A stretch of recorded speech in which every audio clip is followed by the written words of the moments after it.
ऐसा कोई ना मिला सत्य नाम का मीत, तन मन सौंपे मृग ज्यों, सुने बधिक का गीत। सत साहेब भगत जियों। सतगुरु कबीर साहेब कहते हैं कि ऐसा कोई नहीं मिलता जो सत्य नाम का प्रेमी हो। जगत के प्रेमी सब हैं, लेकिन उस सत्य नाम का प्रेमी, उसका मीत, बोलो ऐसा नहीं मिलता। कहते जरूर हैं कि भाई हम प्रेमी हैं, हम भगत हैं, हम साहिब के पुजारी हैं, उसके दास हैं, लेकिन दास कहाँ हैं? दासा तन हृदय नहीं, नाम धरावे दास। अरे भाई क्या फायदा है नाम धरा के दास, जब दासा तन हृदय में है ही नहीं। गुरुदेव ये चीज बिल्कुल स्पष्ट बताते हैं। हमारे गुरुदेव कहते हैं कि भाई कड़वा बोलता हूं और सत्य बोलता हूं, प्रमाण के साथ बोलता हूं। क्यों बोलता हूं? बात तो ये है कि बोलता क्यों हूं कड़वा। लोग क्या देखते हैं? कड़वा बोले। लोग ये नहीं देखते कि इसके पीछे भाव क्या है। अरे भाई सारा खजाना तो भाव में ही छुपा है, सत्य तो सारा भाव में ही छुपा है। और जो भाव को ही नहीं पकड़ पाया तो वो कहाँ से मुक्त होगा? मुक्ति सबको चाहिए। हाँ जी, किसी से पूछ लो, हाँ जी मुक्त होना है, बोले हाँ जी सबको मुक्ति चाहिए, बैकुंठ सबको जाना है। किसी से पूछ लो, कौन मना करेगा नहीं जी मैं स्वर्ग नहीं जाना चाहता। ठीक इसी तरह कोई भी भगत हो, हर कोई कहता है अरे हम तो दास ही हैं साहिब के, हम तो मुक्ति चाहते ही हैं, हम तो सतलोक जाना चाहते हैं। लेकिन गुरुदेव कहते हैं कि इनके अंदर भाव ही नहीं है, ये जाएंगे कहाँ से? सारा खेल ही भाव का। क्यों? क्योंकि भाव से ही तो बंधन हुआ। लोग बोलते हैं, बोले जी कौन से भाव से बंधन हो गया? बोले अरे ये तू और मैं का जो भाव है यही तो बंधन है। और इससे तो पीछा जब छूटेगा जब इस संसार से जो हम दो चार हो रहे हैं ना, इससे अलग होगे। संत करते क्या है? संत यही तो कड़वा सच बताते हैं, लोगों को वही चीज बुरी लग जाती है। भाई कड़वे सच को जब तक समझोगे नहीं, सुनोगे नहीं, तब तक कैसे बीमारी कटेगी? डॉक्टर आपको परहेज बताएगा, आप बोलोगे नहीं जी परहेज तो मैं नहीं कर सकता, तो दवा असर कैसे करेगी? और जब दवा असर नहीं करेगी तो बीमारी कटेगी कैसे? सुबह से हम शुरू हो जाते हैं इस संसार के पीछे भागा दौड़ी करना। जब तक आप संसार में भाग दौड़ कर रहे हैं तब तक कोई दिक्कत नहीं है। दिक्कत तो तब होती है जब संसार आपके अंदर भाग दौड़ करना शुरू कर देता है। कबीर साहब यही तो कहते हैं कि ऐसा कोई ना मिला सत्य नाम का मीत, कि उस सत्य नाम का प्रेमी कोई नहीं मिला, उस मालिक का जो सच्चा नाम है जो उसको ले ले। क्योंकि सब तो संसार के पीछे भाग रहे हैं। आंख खुलती है तो संसार को देखते हैं, कानों से संसार को सुनते हैं, नाक से संसार की गंध सूंघते हैं, आंखें संसार को देखती हैं, स्पर्श संसार का होता है, सारा अनुभव ही संसार का हो रहा है। तो फिर संसार तो झूठ है। सुबह से उठते हैं, यह संसार ही हमारे अंदर घूम रहा है। आप जब घर जाओगे, घर से बाहर नौकरी पर जाते हो, नौकरी पर जाते हो तो क्या कहते हो कि चिंता मत करो मैं आ जाऊंगा समय से। अरे भाई चिंता कौन करे? तुम्हारी चिंता है किसको? तुम चिंता कर रहे हो उसकी जो घर में है, तभी तो कह रहे हो कि मैं जल्दी आ जाऊंगा। सुमरन के लिए जब समय देखना होता है कि भाई मुझे सुमरन करना है, बोले जी समय नहीं मिलता है। एक भगत जी ने कहा, बोले जी हम इतने काम करते हैं थक हार जाते हैं, सुमरन के लिए समय नहीं मिलता है। समय किस चीज के लिए मिलता है? समय मिलता है हमें संसार के लिए, समय मिलता है सोने के लिए, समय मिलता है हमें भोजन करने के लिए, लेकिन सांस सांस में जो सुमरन करना है उसके लिए समय नहीं मिलता। अरे भाई समय चाहिए किसको सुमरन करने के लिए? यही तो झूठ है। झूठ का संग इसी को ही कहते हैं कि जहां आप झूठ का संग कर रहे हो कि समय चाहिए, परमात्मा ने कभी नहीं कहा कि तुम्हें समय लेना चाहिए, कभी नहीं कहा कि तुम समय निकालो सुमरन के लिए। नहीं, सुमरन किस में होना है? सांसों में। श्वासा सुमरन सार है, श्वासा में पद सार। श्वासों में ही तो सुमरन होना है। और जब श्वासों में सुमरन होना है तो श्वास तो रुकती ही नहीं है, और जब सांस रुकती नहीं है तो सुमरन क्यों रुक जाता है? सुमरन चलने दो ना सांसों में। काम हाथ से करना है, सोचना बुद्धि से है, वो अपना करो और सुमरन सांसों में चलने दो।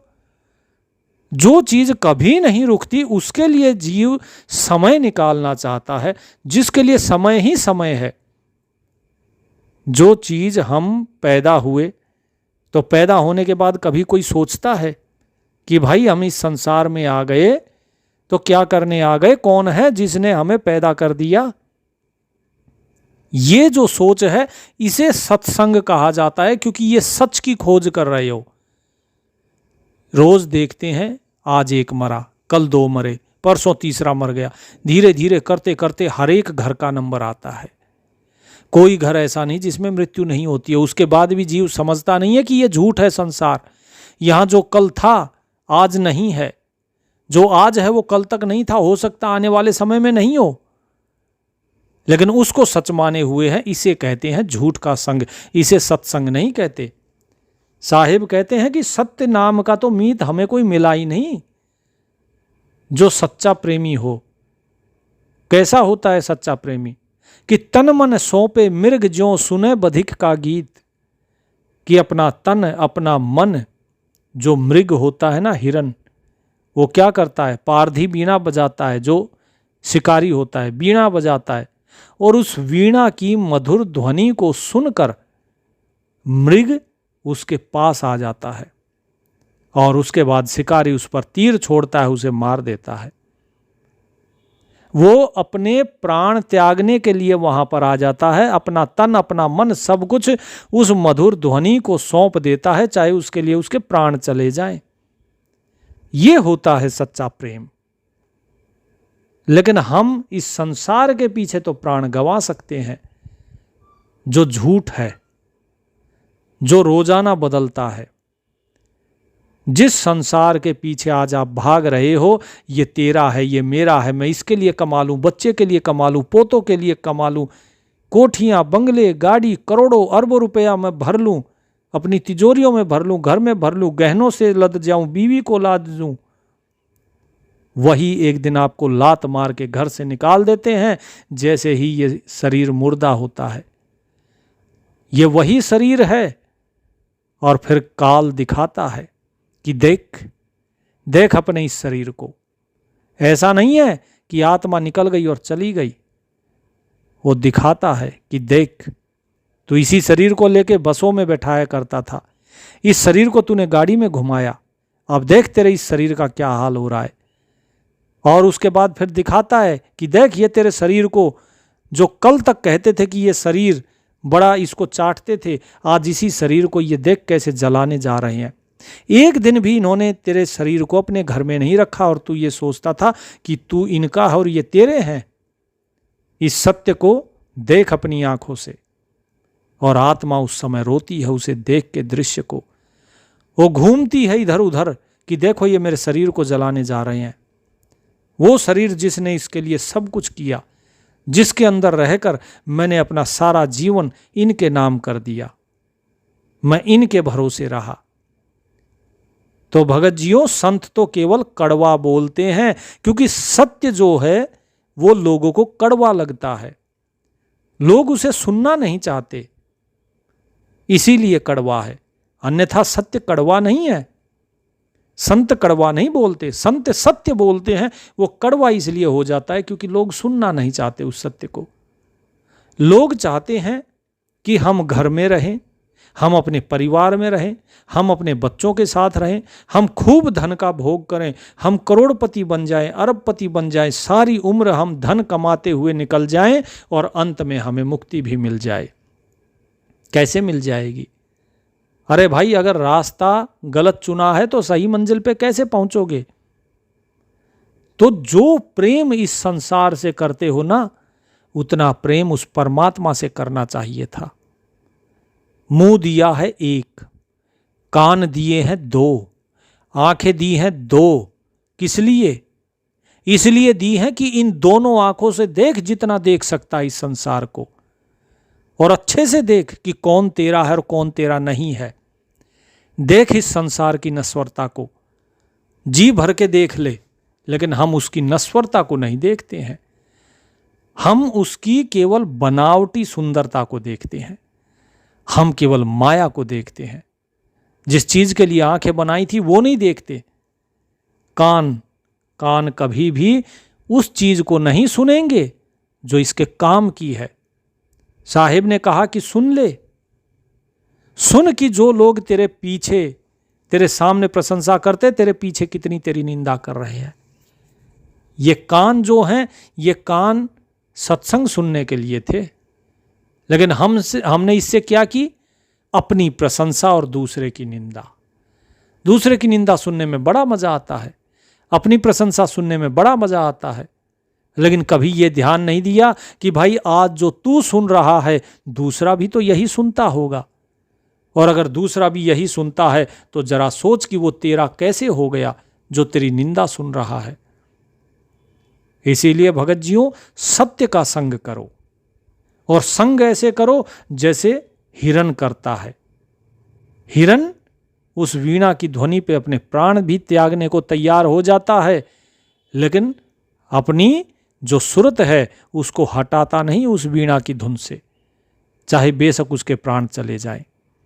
इसी प्रकार से परमात्मा के नाम को सुमरो, परमात्मा के नाम का सुमरन करो, और उससे पल भर के लिए भी हटने मत दो अपनी सूरत को। संसार चलता रहेगा। जब आप नहीं थे ये संसार तब भी चल रहा था, जब नहीं होगे तब भी चल रहेगा। आपको लगता है कि आप संसार के मालिक हैं? आप अपने घर के क्या, आप स्वयं के भी मालिक नहीं हैं। सुबह उठते ही आप भागते हैं पखाने के लिए, बाथरूम में भागते हैं। आप अपने प्रेशर को नहीं रोक पाते हैं। छींक आएगी, छींक को नहीं रोक सकते। उल्टी आएगी, उल्टी को नहीं रोक सकते। आप क्या रोक सकते हैं? किसी चीज पे नियंत्रण है? आपके पसीने को आप नहीं रोक सकते हो। आपको भूख लगेगी तो आपको भोजन करना ही है। तो आप जब स्वयं के ऊपर नियंत्रण नहीं कर सकते, उस शरीर के ऊपर जो आपका है, तो आप कैसे कह सकते हो कि ये जो मेरा परिवार है इस पर नियंत्रण मेरा है? आप कैसे कह सकते हो जब आप स्वयं के लिए कुछ नहीं कर सकते कि मैंने संसार के लिए किया, मैंने अपने परिवार के लिए किया? आप हो ही कौन करने वाले? आप कुछ नहीं करते हो। ये केवल आपके अहम का वहम है और कुछ भी नहीं। और इस सत्य को जान लेना ही सत्संग है, और इस सत्य को ना जानना ही कुसंग है। ऐसे तो सतगुरु मिले जिनसे रहिए लाग, सब ही जग शीतल भया जब मिटी आपनी आग। ऐसे सतगुरु से मिलो, ऐसे से जो जिसके साथ लगने के बाद आपके अंदर की आग मिट जाए। आपने कभी सोचा है कि जब आप किसी दूसरे के ऊपर क्रोध करते हो, दूसरे को गालियां देते हो, तो आपका अंदर क्यों जलता है? आपका मन क्यों जल रहा है? आप क्यों दुखी हो रहे हो? गाली तो आपने दूसरे को दी ना, लेकिन परेशान आप हो। आपने गुस्सा दूसरे पे किया है, क्रोध आपने दूसरे पर किया है, लेकिन क्रोध आपके हृदय में भड़क रहा है, दिल आपका जल रहा है। ऐसा क्यों? अरे भाई, आपको तो सिर्फ मुंह से बोलना था ना, दूसरे को केवल गाली ही तो देनी थी, आपने दे दी। तो फिर आपका अंदर जो है वो क्यों इतना धधकता है? उसमें इतनी आग क्यों लगी हुई है? कभी सोचा इस चीज को? आप इस संसार के प्रति जैसा भाव रखोगे वैसा ही आपके अंदर घटित होगा। क्योंकि ये संसार क्या है? जब आप सपना देखते हो तो सपने में क्या होता है, कभी देखा है? सपने में ढेर सारे लोग होते हैं, बिल्डिंग होती हैं, जीव जंतु पशु पक्षी सब कुछ होता है। लेकिन उस सपने में आप ये मानकर बैठे हुए हो कि एक व्यक्ति तो मैं हूं इस सपने में और बाकी जितने हैं सब अलग अलग। फिर आप उन सब के साथ व्यवहार करते हो। उस सपने के सुख से सुखी होते हो, दुख से दुखी होते हो। कहीं सपने में निर्धन हो गए, कहीं धनवान हो गए। लेकिन ये तो झूठ है, ये तो झूठ का संग हुआ। सत्य क्या है? सत्य तो ये है कि उस सपने के अंदर जितने भी लोग दिखाई दे रहे हैं वो सब कुछ आप ही हो। कोई बाहर से तो आपके अंदर आके प्रवेश नहीं कर गया, सब कुछ आप ही बने हुए हो। और जब सब कुछ आप ही हो तो आप अपने ऊपर जब गुस्सा करोगे तो जाहिर सी बात है मन आप ही का जलेगा। इस संसार में भी सब कुछ आप ही हो, आपके अलावा और कोई नहीं है। ये भ्रम है जो तू और मैं है। अरे बाकी चीजों की छोड़ो, संतों की तो बात बहुत ऊपर हो गई।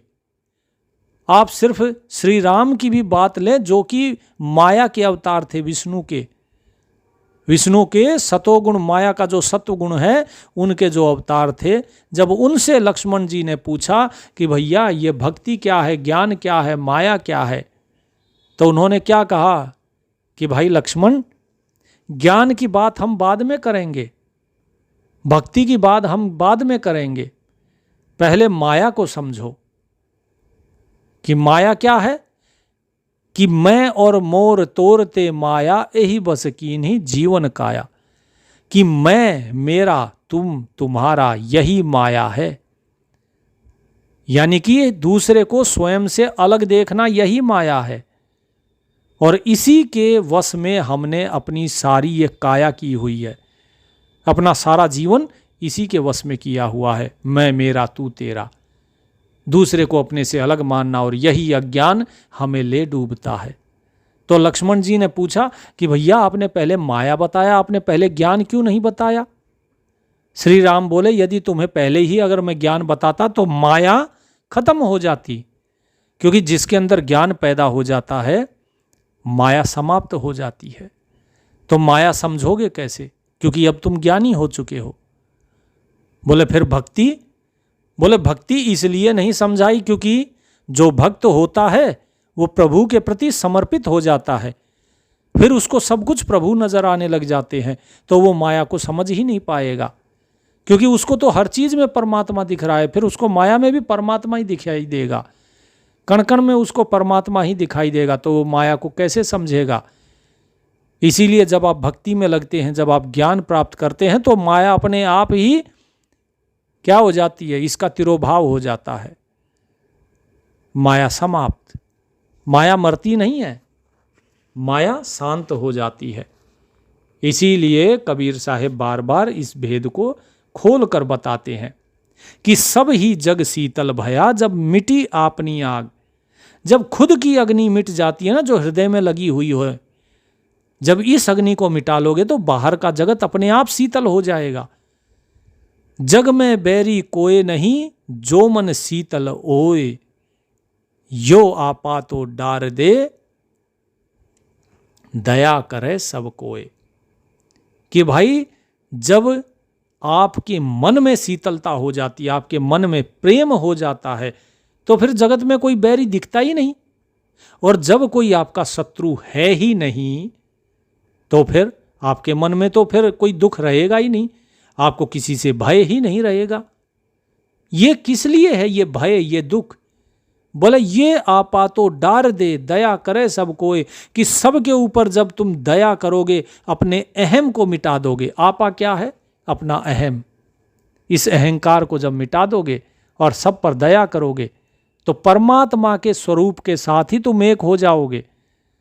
फिर तुम्हें सच्चा ज्ञान हो जाएगा। और जिस सपने के सुख दुख को, ये संसार भी तो सपना ही है भाई। जो सपना देखते हो आप नींद में, वो तो नकली सपना है, वो तो टूट जाता है।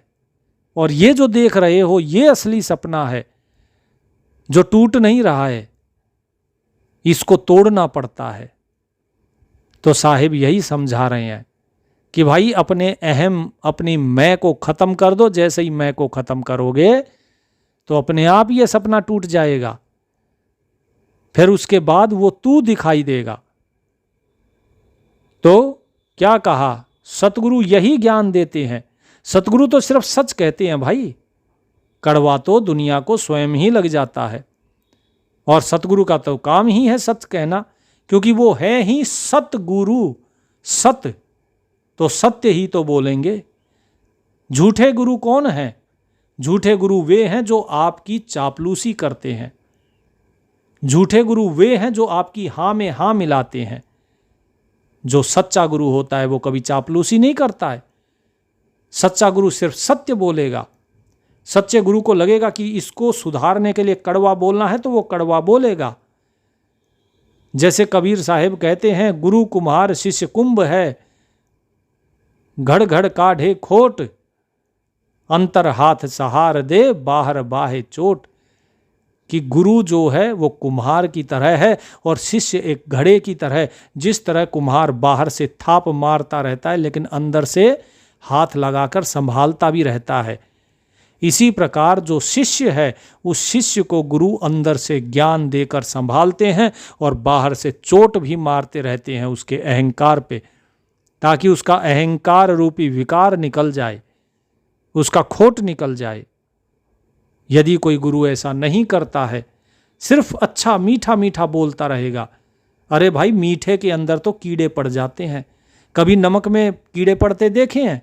नहीं देखे। तो इसी प्रकार सतगुरु हैं।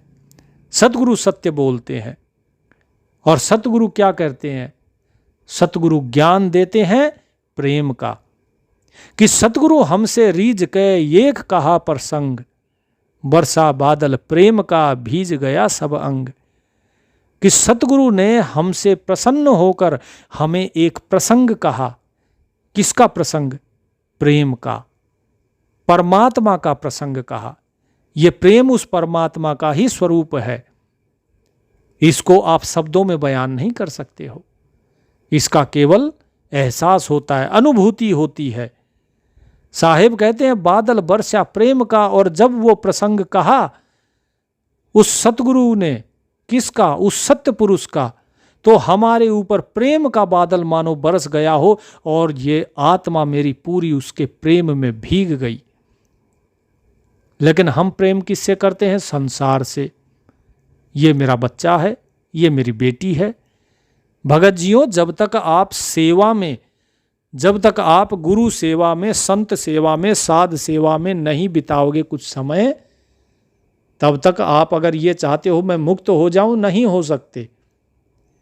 ये भी एक कड़वा सत्य है। यदि आप संत की सेवा नहीं करते हो तो मुक्ति नहीं है। आपने कभी देखा है कबीर साहिब क्या करते थे? जुल्हे थे, ताना बुनते थे, लेकिन संतों की सेवा करते, संतों को भोजन कराते। आप में से बताइए कितनों ने कराया? नामदेव जी को देखिए, एकनाथ जी को देखिए, कितने ही संतों की गिनती कर लीजिए, सभी ने साधु संतों के भोजन का प्रबंध किया है। उनको भोजन करवाते थे, उनसे ज्ञान ग्रहण करने की कोशिश करते थे। आजकल की तरह नहीं, आजकल व्हाट्सएप पे लग जाते हैं, हाँ जी चलो आओ ज्ञान चर्चा करते हैं। वो ज्ञान चर्चा नहीं होती, वो अपने अहम का प्रदर्शन होता है कि मुझे कितना आता है। ज्ञान ग्रहण किया जाता है झुककर, ज्ञान ग्रहण किया जाता है गुरु से, तब बात बनती है। तो साहिब यही चीज बता रहे हैं कि भाई जब उससे प्रेम होगा परमात्मा से, तो फिर बाकी जितना संसार है ये सब कुछ वो परमात्मा का ही अंश लगने लगेगा। सतगुरु तो ये सारा प्रसंग बताते हैं, संत ये सब बताते हैं, लेकिन लोग इस चीज को समझते नहीं है। लोग सोचते हैं खाली नाम सुमरन से हम मुक्त हो जाएंगे। अरे भाई नाम सुमरन करते करते दुनिया मर गई, खप गई, युगों से मरते आ रहे हैं। आपको क्या लगता है आपसे पहले किसी ने नाम नहीं सुमरन किया होगा? ये इतनी छोटी बात नहीं है। मुक्ति बड़ी सरल भी है और मुक्ति बड़ी टेढ़ी भी है। आप इसे सरल बनाना चाहो तो मुक्ति बड़ी सरल है, आप इसे कठिन बनाना चाहो तो ये बहुत कठिन है। ये तो आपके नजरिए के ऊपर निर्भर करता है। एक व्यक्ति है जिसको मुक्ति बड़ी सरलता से मिलती है, क्योंकि कबीर साहिब कहते हैं कि खोजी होए तुरंत मिल जाऊं, एक पल के दीदार में, एक पल की ही तलाश में। कहें कबीर सुनो भाई साधो, मैं तो हूं विश्वास में। आप विश्वास करो तो मुक्ति होगी, लेकिन यदि आप विश्वास ही नहीं करोगे तो कैसे मुक्ति होगी। अब भगत लोग कहते हैं, बोले नहीं जी हमें तो विश्वास है, हमें तो विश्वास है, और बाहर जाते ही यदि उनका पैर फिसल जाए और गिर जाए तो वो सारा विश्वास भंग हो जाता है। परमात्मा सबके अंदर विराजमान है, लेकिन जब व्यक्ति को गुस्सा आता है तब वो परमात्मा कहाँ चला जाता है भाई, तब कहाँ चला जाता है। आपकी सूरत, बोले जी हमारी तो सूरत, हमारा ध्यान, हमारा अजपा बस परमात्मा में लगा रहता है, सुमरन, लेकिन जब नोट की गड्डी गिनते हो तब वो सूरत कहाँ चली जाती है, तब वो परमात्मा में क्यों नहीं रहती। तो क्या इसे ही सत्संग कहते हैं? ऐसे सूरत नहीं लगती, इसे सत्संग नहीं करते। ये विश्वास नहीं है। विश्वास कभी टूटता नहीं है, और वो भी सतगुरु का विश्वास हो तो कभी टूटता ही नहीं। विश्वास टूटता है संसार का, क्योंकि ये संसार विश्वास को तोड़ता है। जब परमात्मा आपको बड़ा अच्छा सब कुछ देता है तो आपको बड़ा विश्वास होता है, लेकिन यदि परमात्मा ने जरा सी परीक्षा ले ली, आपको कठिन समय में डाल दिया, थोड़ी सी कठिन परिस्थिति आती है तो सारा विश्वास टूट जाता है परमात्मा से। यदि किसी मुसीबत में फंस गए तो परमात्मा को याद करना भूल जाते हैं, फिर भागते हैं इधर उधर। कोई रिश्तेदार मेरी सहायता कर दे, कोई एमएलए एमपी, कोई पुलिस वाला सहायता कर दे, हाथ पैर जोड़ते हैं इधर उधर, तब सारा विश्वास जाता रहता है। कबीर साहिब यही कहते हैं कि भाई कड़वा बोलूंगा लेकिन सत्य बोलूंगा। सतगुरु के उपदेश का सुनियो एक विचार, जो सतगुरु मिलता नहीं जाता जम के द्वार। कि बात को समझ लो, सतगुरु के उपदेश का यदि आप विचार करते हो, एक ही विचार सुन लो सतगुरु के उपदेश का, और वो क्या है कि यदि सतगुरु नहीं मिलते आपको तो आप यम के द्वार पर ही पड़े होते। यदि सतगुरु मिले हैं तो उनसे प्रेम करना सीखो, यदि सतगुरु मिले हैं तो उनकी सेवा करो, क्योंकि बिना सेवा के अहम भाव नहीं टूटेगा। दुनिया धन दे देती है, बोले जी ये हमारी तरफ से सेवा, बड़ी अच्छी बात है, आपने धन कमाया, आपने दे दिया।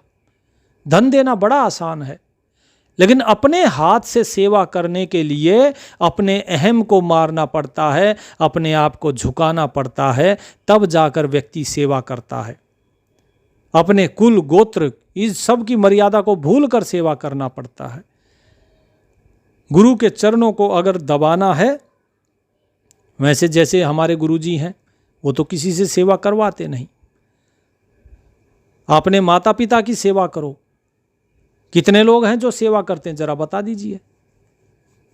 कितने लोग हैं जो हाथ पैर दाबते हैं। तो इसीलिए भगत जी, ये अहम जो है, ये केवल अहम की तुष्टि है और कुछ भी नहीं। ये सत्संग नहीं है। सत्संग तो वो है जो साहिब बता रहे हैं। तो सतगुरु के जो भी वाणी है उस पर विचार किया करो कि आज सत्संग में ये बात बोली है, क्या ये हम करते हैं, और यदि नहीं करते हैं तो हमें करना चाहिए। हम नाम सुमरन करने के लिए हमें समय निकालना पड़ता है। क्या निकालना पड़ता है? और संसार के लिए समय ही समय है जी, संसार के लिए। अरे 24 घंटे में 24 के 24 घंटे जो हैं, 21,600 सांस आती है, वो सारी की सारी परमात्मा के लिए होनी चाहिए। संसार के लिए समय निकालना पड़े, ऐसा होना चाहिए। लेकिन यहाँ तो बात ही उल्टी है, यहाँ सुमिरन के लिए समय निकालना पड़ता है। तो कैसे बात बनेगी? फिर हम सोचते हैं, बोले जी हम सतलोक चले जाएंगे क्या, हम मुक्त हो जाएंगे क्या? बिल्कुल नहीं होगे भाई, स्पष्ट कहता हूं मैं। तो कैसे होगे भाई? जो होना चाहिए वो भाव नहीं आपके अंदर, जो समय देना चाहिए वो समय नहीं दे रहे हो, जो कर्म करना चाहिए वो कर्म नहीं कर रहे हो, जो ज्ञान प्राप्त करना चाहिए वो ज्ञान नहीं प्राप्त कर रहे हो, जो सत्संग आपको अमल में लाना चाहिए उसे अमल में नहीं ला रहे हो। तो कैसे जाओगे सतलोक? भाई जल के अंदर अगर मिलना है, घुलना है, तो आपको जल ही बनना पड़ेगा। बर्फ बने रहे तो क्या जल में मिल पाओगे? नहीं, ऊपर ही अलग से ही तैरते रह जाओगे।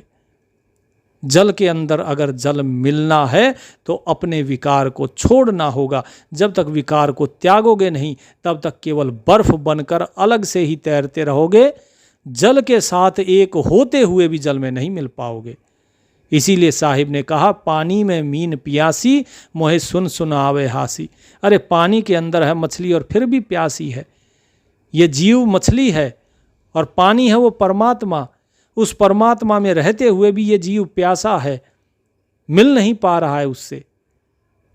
और दूसरी तरफ देवता तड़प रहे हैं, विष्णु जी रो रहे हैं बैठ के, ब्रह्मा जी रो रहे हैं, शंकर जी रो रहे हैं कि इतने युग हो गए हमें भाई, मेहनत करते करते, सुमरन करते करते इतने युग हो गए, कब हमारे भाग्य उदय होंगे, कब हमें मनुष्य का जन्म मिले, हम भी धरती पर जाएं, जन्म लें, सुमरन करें, ज्ञान प्राप्त करें। क्योंकि एक मनुष्य शरीर ही ऐसा है जिसमें मुक्ति होती है। ये 8 चक्र हैं, ये केवल मनुष्य शरीर में ही है और है ही नहीं किसी में। तो बताइए कहाँ से मुक्ति होगी दूसरे शरीरों में? देवताओं के पास ये स्थूल शरीर है ही नहीं, तो कहाँ से मुक्ति हो जाएगी? रो रहे हैं वो भी कि ये सृष्टि इतनी फैल गई है, हमें संभालनी पड़ती है। वे लगे रहते हैं, अगर उनसे एक भी चूक हो जाए तो इतना भयानक दंड है उसका। आपको क्या लगता है ब्रह्मा विष्णु महेश इनको दंड नहीं मिलेगा? सबको दंड मिलता है, सबको भय है। अगर भय ना होता तो ये भी गफलत करते। जैसे आप आराम से सोते रहते हो ना, अरे छोड़ो आज संडे है, इतवार है, हम सोते हैं, क्योंकि आपको भय नहीं है काल का। भय जब लगता है जब सामने काल दिखाई देता है। जब समय आता है ना तो आदमी का टट्टी पेशाब सब एक हो जाता है डर के मारे। देखना कभी जब आदमी मरता है तो क्या होता है, पेशाब निकल जाता है, उसकी टट्टी निकल जाती है, इतनी बुरी हालत हो जाती है। वो अंदर ही अंदर भयभीत होता है लेकिन किसी को बोल नहीं सकता, क्योंकि उस समय उसकी जुबान बंद हो जाती है। श्वास जो है, श्वासों की प्रक्रिया बंद होने को होती है, लेकिन वो कुछ नहीं कर सकता है सिवाय तड़पने के। तो भगत जियों, इससे पहले समय निकल जाए, संभल जाइए, सुमरन शुरू कर दीजिए, क्योंकि इसके बाद मौका नहीं मिलेगा। इसके बाद तो काल बिल्कुल साफ कर देगा। इसके बाद सब काल के ही गाल में जाएंगे। ये अंतिम मौका है आप लोगों के लिए, क्योंकि बार बार साहिब सिर्फ उसे ही समझाते हैं जो समझन के लायक हो। सतगुरु कबीर साहिब के रूप में आए, जीवों को चेताया, कुछ जीव पार हुए, फिर उन्होंने देखा कि चलो फिर से मौका देते हैं इन्हें, दूसरा मौका दिया, और दूसरे मौके में गरीबदास महाराज के रूप में फिर आके फिर चेताया, फिर कुछ जीव जगे, और अभी ये तीसरे मौके में फिर से जगा रहे हैं साहिब जीवों को। देखते हैं क्या साहिब के जगाने से आप लोग जाग पाएंगे कि नहीं जाग पाएंगे। अब ये सारी चीज़ें, ये सब चीज़ें जो हैं साहिब वाणी में भी कह कर गए हैं। इस वाणी को पढ़िए, इस वाणी को जब तक पढ़ोगे नहीं, भेद समझोगे नहीं। लोग बेवकूफ़ बनाते रहेंगे और आप बनते रहोगे। कम से कम अपने विवेक का इस्तेमाल कीजिए ताकि आप पार हो सकें। अन्यथा जो कबीर साहिब ने कहा है कि फूटी आँख विवेक की, लखे न संत असंत, जाके संग 10-20 हैं ताका नाम महंत। कि भाई जिसके पीछे थोड़ी भीड़ दिखाई दे जाती है, लोग उसे ही महंत समझ लेते हैं कि यही बहुत बड़ा ज्ञानी है। क्यों? क्योंकि लोगों की आँख फूट गई है विवेक की। विवेक के द्वारा वो सोचते समझते नहीं है। तो इसलिए भगत जियों, जो साहिब ने वाणी में कहा कि सतगुरु के उपदेश का सुनियो एक विचार, जो सतगुरु मिलता नहीं जाता जम के द्वार। तो भाई जम के द्वारे जाने से पहले अगर सतगुरु आपको ज्ञान दिया है, सतगुरु ने, उन्होंने जो उपदेश किया है उस पर विचार कर लो, ताकि काल के जाल से मुक्त हो जाओ, यम द्वार ना जाना पड़े। परमात्मा आप सभी का कल्याण करें। सत साहिब।